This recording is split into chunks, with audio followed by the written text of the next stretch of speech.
President Mnangagwa, welcome to the program, and thanks for joining me.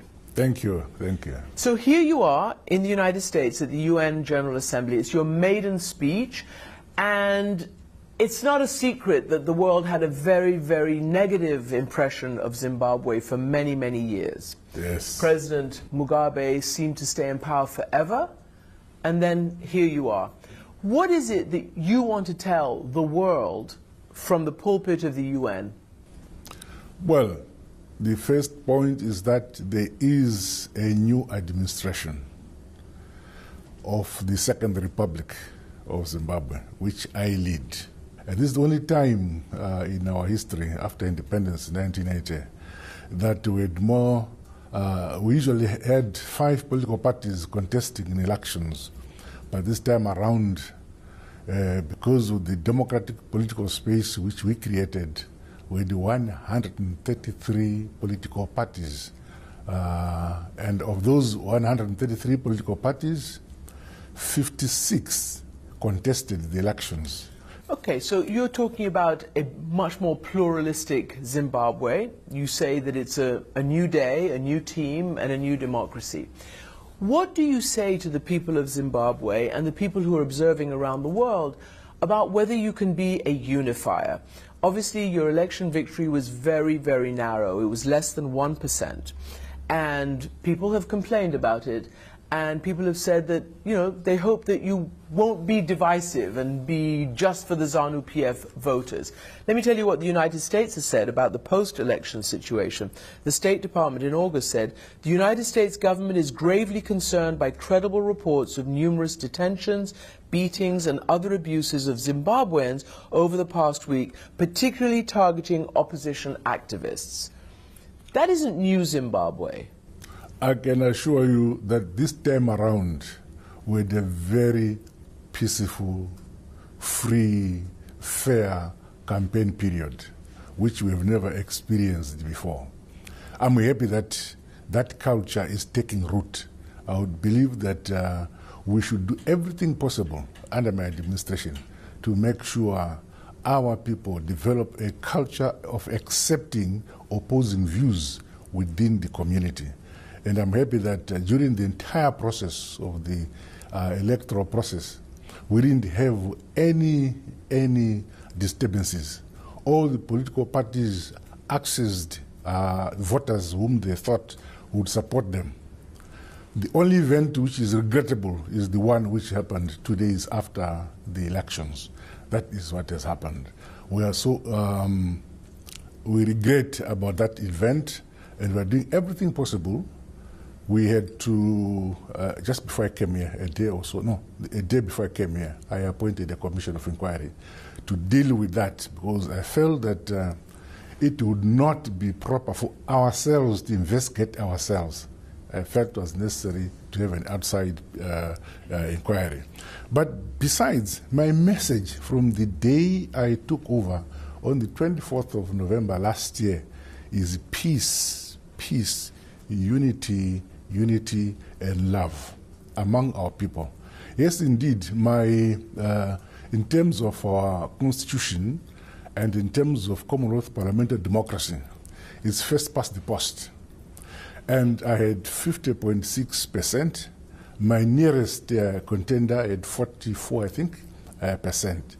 And in terms of our constitution, I won the elections. Although the victory is very narrow, as you say, I agree. I hope that as we go forward and as we open up Zimbabwe, both economically and politically, I think with the policies we are putting forward, people will understand that we are doing better. But if indeed, if the opposition are going to have a better message than us, at the next election, the people will support them. You say all these things, and you also were part of the old regime, right, the Mugabe regime, for all those years, from the liberation struggle till you weren't, until you took over. And many people are asking, I think legitimately, is this really a new government? Is it really a new dawn? Or is it a lot of the old guard now taking on a new role? Some people have described it as old wine in new bottles. If you look at me, then you would say, I belong to the old guard, and that is a fact. But look at my cabinet. And the foreign minister and others. Look at the new cabinet which I have. How many people are new in that cabinet? You can see the direction in which we are going. And I said this even before the conclusion of the elections, that I'm going to bring in people with the expertise in various areas, the women and the youth, and I've done so. So I believe that people should examine what I am doing and not live on perception. I believe that the past should be left behind and do our best for the future and work for the betterment of our people. And to do so, in my view, I need the best brains the country can produce across the board. President Mugabe was accused of many violations of human rights, of economic process, of corruption, of all sorts of violations and abuses. Would a Mnangagwa administration hold the former president accountable in any kind of way, in a court, in a truth and reconciliation way? Is that on the agenda? We cannot put an agenda on a person. We put an agenda to make sure all those involved in corruption have to account for the corruption they committed. We have Zimbabwe Anti-Corruption Commission. I have strengthened that one, which is indicative of my desire to deal with corruption. And so many cases are coming up, if you are following events in Zimbabwe, of prominent persons who have been affected by the drive we're having now against corruption. But indeed, we are not going to, as the new administration, we will not focus on the past. We need to focus, because we are going to live for the future and never go back and live in the past again. We are determined to move away and be again a member of the international community, embraced by all societies in the international family. So President Mugabe ended up being one of the longest serving presidents in the whole African continent. He just wouldn't leave. Elections or no elections, he just wouldn't go. And I asked him in my interview with him at the UNGA, actually several years ago now, which was about 9 years ago, and he said, I will never leave at the hand of imperialists, and he was furious at the idea of leaving, and he considered any election or any process to be illegitimate. And I'm going to play you a little bit of that. There is regime change. Haven't you heard of a regime change program by Britain and the United States, which is aimed at getting not just Robert Mugabe out of power, but Robert Mugabe and his party out of power? And that naturally means we dig in, remain in our trenches. Are you going to stand for election again? That will depend on what I decide to do in the future. Can you tell us? No, not now. So in retrospect, Mr. President, now that you are the president, was it regrettable that President Mugabe didn't leave legitimately and under elections a long, long time ago? Now, during, with the new constitution, which came into office, into effect on the 22nd of May 2013, we have now limited the terms of presidency, just 2 terms, 5 years. If you are able to have 2 terms, then you can, the maximum a person can remain in office are 2 terms. But beyond that, you know, the Constitution forbids. Do you give a pledge that you will abide by that? I would like to entrench constitutionalism in Zimbabwe.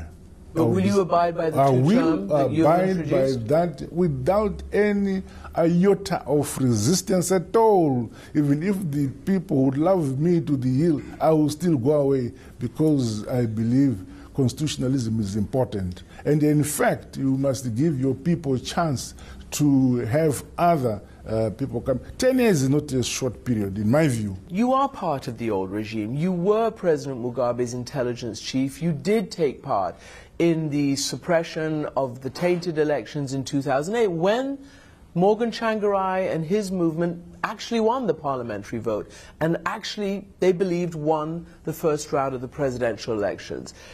Again, do you regret that? And I will ask you this because upon Morgan Tsvangirai's death not so long ago, you said something very important about it. You said, both in and after the government of national unity, he remained a national figure who obdurately insisted on free, fair, credible and non-violent elections as a way of strengthening our democracy and our overall re-engagement with the rest of the world. That is true. You quoted me correctly. But the point is, during that election, former Prime Minister Morgan Tsvangirai had 47% of the vote. My predecessor had 43, I think, % of the vote, which meant that former Prime Minister Tsvangirai had a better vote than my predecessor. But it was considered a bit of a stitch-up. Do you regret it? I regret that my predecessor at the time did not succeed to achieve 50.1% at that election. But again, I don't think it is necessary anymore to deal and dwell in the past. Let us look into the future. Let us, all of us, collectively as a people, under one flag, under one national anthem, and by the guidance of our new constitution, move forward and do improve the economic environment so that we attract global capital coming into our country. For 2 decades, we have been an isolated island country. I don't think it is necessary. Why do we punish our people? Let us have this change. That is my vision. You've constantly said, my predecessor, my predecessor. You never mention his name. You have mentioned his Mugabe. name. Yes. I read that you've tried to restrain some of his excesses and some of his impulses. You are indeed correct that initially he had wanted to form the same level as before. Then I informed, but this is not correct anymore. My predecessor is a lawyer like myself, so I said, say, you know, if you read the statutory instrument, you are now entitled to the following. This is what I'm going to do. We must be constitutional. And he accepted, and I'm happy he accepted. His wife, Grace, is not... What did you say? Something else. She's something else. I mean, she wanted to be the leader. She didn't want you to be the leader. There are suspicions that she and her gang even tried to poison you with a poison ice cream cone. Well, I was poisoned. And up to today, I don't know what I was for 2 days when I was in South Africa after that poisoning. But my one of my current vice presidents was quick enough to fly me to South Africa, where I was saved. So I want to ask you, because you mentioned the liberation struggle, in the spirit of truth and reconciliation, obviously there was a massacre in Matabeland during the 1980s. And, you know, there are descriptions of what was then described as North Korean trained Zimbabwean forces killing some 20,000 people.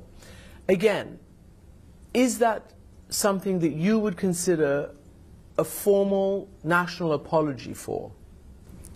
At the time that happened, my predecessor said it was a moment of madness. That's what he said, which was a result of what was happening internally. But when I took over, I felt that we need to have a finality to this issue. So I appointed Peace and National Reconciliation Commission, which is now almost 8 months into investigations and gathering evidence. And whatever report they are going to make, I've promised the nation that I will make it public for everybody, and they will see it from there from.